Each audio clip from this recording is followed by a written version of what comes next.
बटाटा आणि साबुदाण्याच्या पापडसाठी मी इथे 1 किलो बटाटे उकडून घेतलेले आहेत। आता त्यांना मी किसून घेणार आहे। 1 किलो बटाट्यासाठी 250 ग्रॅम साबुदाणा घेतलेला आहे। तुम्ही थोडं कमी जास्त प्रमाणातही घेतलं तरी काही हरकत नाही। आता हा साबुदाणा मी भाजून घेणार आहे। साबुदाणा भाजून घेतल्यामुळे त्यातला ओलसरपणा कमी होतो आणि पापडाला अगदी खुसखुशीतपणा येतो। आता या साबुदाण्याला आपल्याला थंड करून घ्यायचं आहे। थंड झाल्यानंतर याला मिक्सरवरती बारीक पावडर करून घ्यायची आहे याची।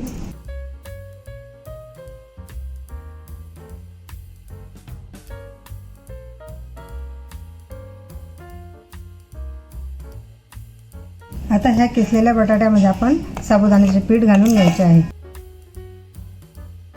त्यानंतर चवीप्रमाणे जिरे घालून घ्यायचे आहे।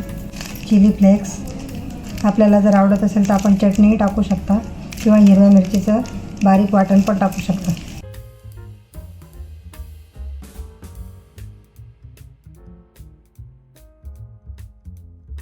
चवीप्रमाणे मीठ, पापडांना कलर येण्यासाठी थोडेसे लाल तिखट घेत आहे।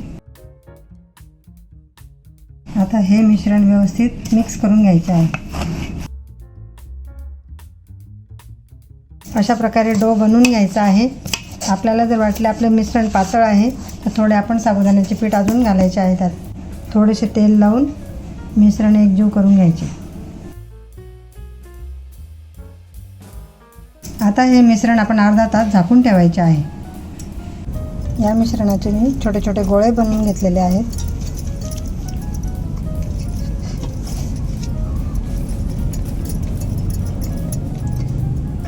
त्यानंतर मी पापड लाटायला घेणार आहे।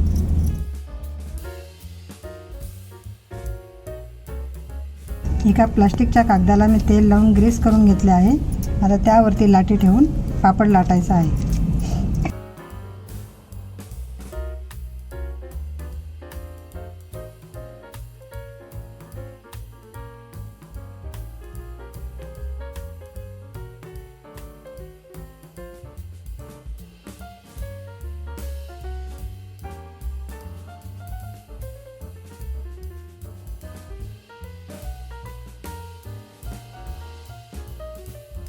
तुमच्याकडे जर पुरी यंत्र असेल तुम्ही त्यावरही पापड लाटू शकता।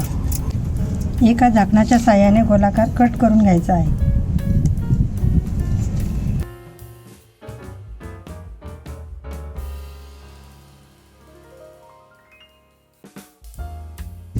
मी आता काही पापड पुरी यंत्रावर करून दाखवणार आहे। अशा प्रकारे हे पापड उन्हात वाळवून घ्यायचे आहेत।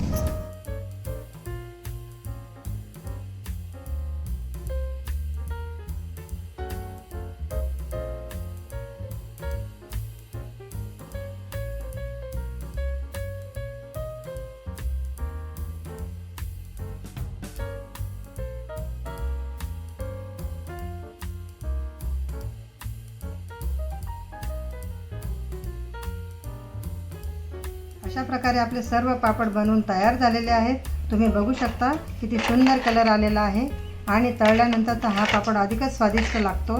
आपण याचा आस्वाद घेऊन बघा। हे पापड तुम्ही नक्की ट्राय करा आणि आपल्या प्रतिक्रिया मला जरूर कळवा। तुम्हाला जर माझा आजचा व्हिडिओ आवडला असेल तर व्हिडिओला लाईक करा आणि माझ्या चॅनलला सबस्क्राईब करा। धन्यवाद।